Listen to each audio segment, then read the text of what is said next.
Welcome to Movie Roundup. Today I'm going to explain a suspense movie and war called The Wall.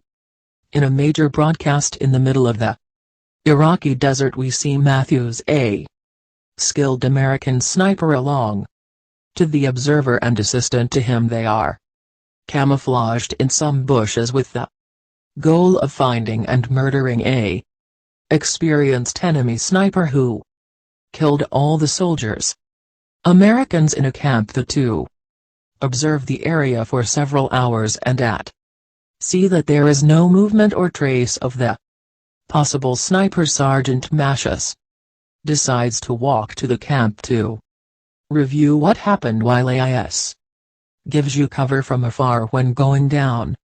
Mateo assures that they are completely alone, and the two begin to joke about the radio. The man keeps moving forward, and shortly after he asks JSS to take a eye to a wall in front of you, since it's his only blind spot. But man, he can't do it because his gaze is blurry. Suddenly Matthews approaches a truck and sees that the crew of him have been killed with shots to the head.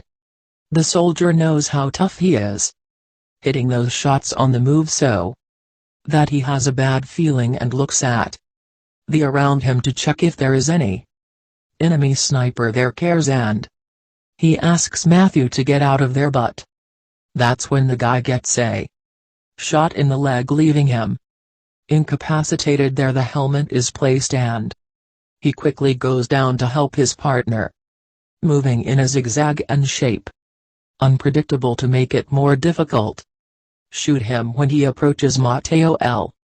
soldier receives a first shot in the backpack, and seconds later one that gives on the leg, so the boy runs towards the wall and jumps over it to get to covered with the wound near the knee. The man uses his rifle to crawl to the corner and be able to see to his friend, who asks him on the radio notify the base of the situation.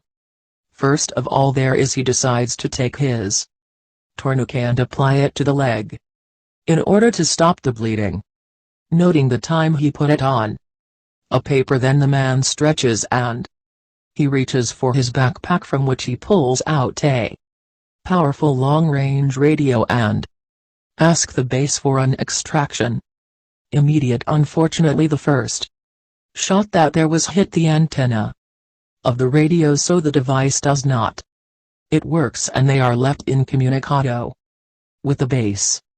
Sergeant Matthew knows what he must do. Something will soon bleed to death, so he tells his friend that he has to try shoot him, but neither of them knows where is he hiding. Then eyes begins to be very carefully a hole in the wall, removing some bricks to be able to put his visor and so find the enemy sniper.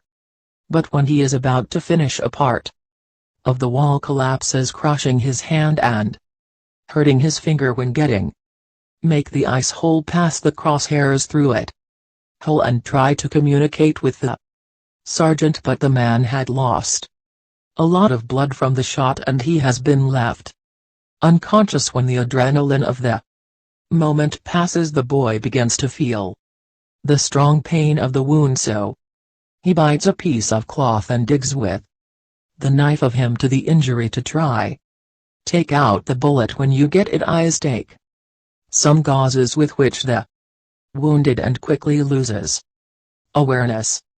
The boy wakes up a while later when he hears a voice on his radio. Short range. There the headset is placed and quickly notify the base of your situation, stating that he needs an evacuation immediately with medical. The soldier in the radio asks for his location, and after a while he asks her to stand up and shoot the air so they can find it there. He is confused, since if he follows the orders, the sniper could kill him easily, and that's when he notices that the soldier on the radio has an accent. Strange, realizing that it is all one trap. AIS tells him that he is not going to let fool like that, and that's when The guy reveals that he is the Iraqi sniper who shot them a while ago, which managed to tune in AIS radio frequency.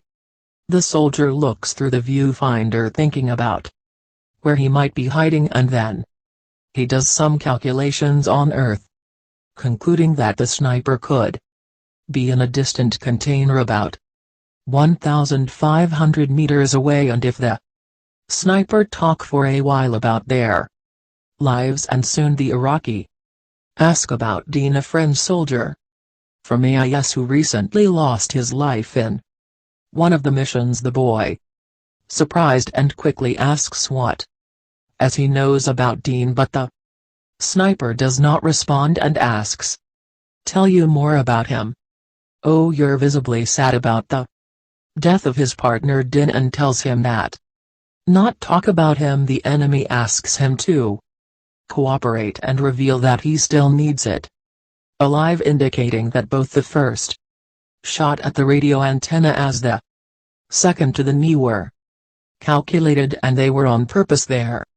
He is confused and does not understand why yet he hasn't killed him, but the boy doesn't think surrender in a moment. While the sniper speaks, the young man listens some strange background sounds, and looking through his viewfinder, he concludes that the Iraqi is camouflaged in the pile of garbage next to the container.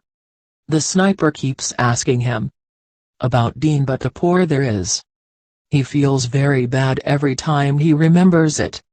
After a while the boy gets an idea with which he could find the position exact enemy, so he puts together a kind of mannequin with his rifle, his jacket and helmet from him, and shows it by over the wall while he looks out the scope with the intention that the enemy.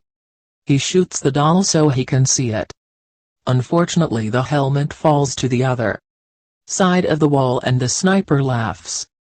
Of the time passes and the wind begins to blow harder, generating a storm of sand that makes it difficult to see sniper, and takes advantage of this to quickly get out of cover, moving to the position of one of the fallen soldiers to take away his radio and notify the base of the situation. AIS grabs the soldier's backpack and immediately returns to the wall, but it is so when the sniper sees him and he shoots at the wall, managing to knock down several bricks he has already covered there. He takes out the other soldier's backpack radio and try to use it, but unfortunately it was also broken. Shortly after there sees Sergeant Matthew and realizes that he is moving, trying to reach his rifle, so the guy yells at him to cheer him up and starts talking to him. Iraqi trying to distract him. Thanks to the sandstorm, the enemy fails see Matthew, and when Sergeant he manages to reach the rifle from his eyes, he yells at him, informing you of the enemy's position and the approximate distance he finds when the cloud of sand leaves.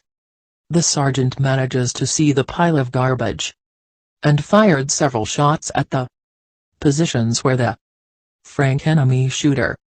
Unfortunately, none of the shots hit the subject, and the Iraqi return fire by firing a shot that he hits her square in the shoulder, and he asks on the radio to let him live now that the sergeant is no longer a threat for him, and starts yelling at his partner to crawl and so get to the wall. When he is about when the bastard arrives, he shoots another, hitting him in the head and finishing him off completely. Oh, he is very sorry for the death of his friend and begs the sniper to let him go home. But the guy tells him that it's too late for that, and if there really were wanted to leave, he would have already left.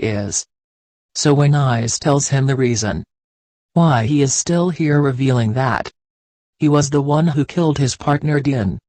It turns out that after a mission, Din had approached an enemy body to confirm the discharge, but the guy was playing dead, and when Ice wanted shoot him to try to save his friend. The bullet went straight to Din, killing him instantly. There it gets very sad, but the sniper stops, talk to him, and the boy immediately listens. Some strange noises on the radio. That he knows something is wrong, so boy crawls up to the radio, long range, and starts to disarm it. I take the other soldier to try repair yours with the parts. Finish. The radio microphone was still broken down, so he couldn't speak. But if he could hear everything they said. Moments later he asked for the radius that the enemy sniper was impersonating him, asking the base to come help them evacuate.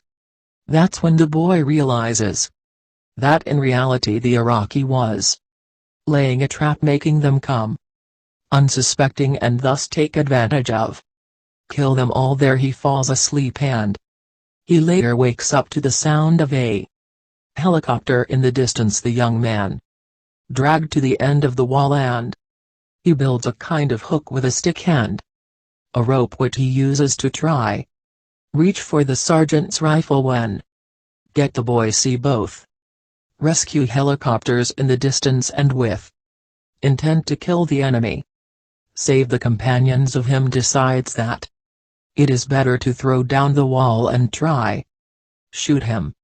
When the sand cloud disperses, enemy takes the opportunity to shoot eyes. He manages to see the blank through the sight produced by the Iraqi's weapon, so that he points his rifle at that area and he shoots, hoping to give him the boy does not know if he has given him, so that he stands up to check it out.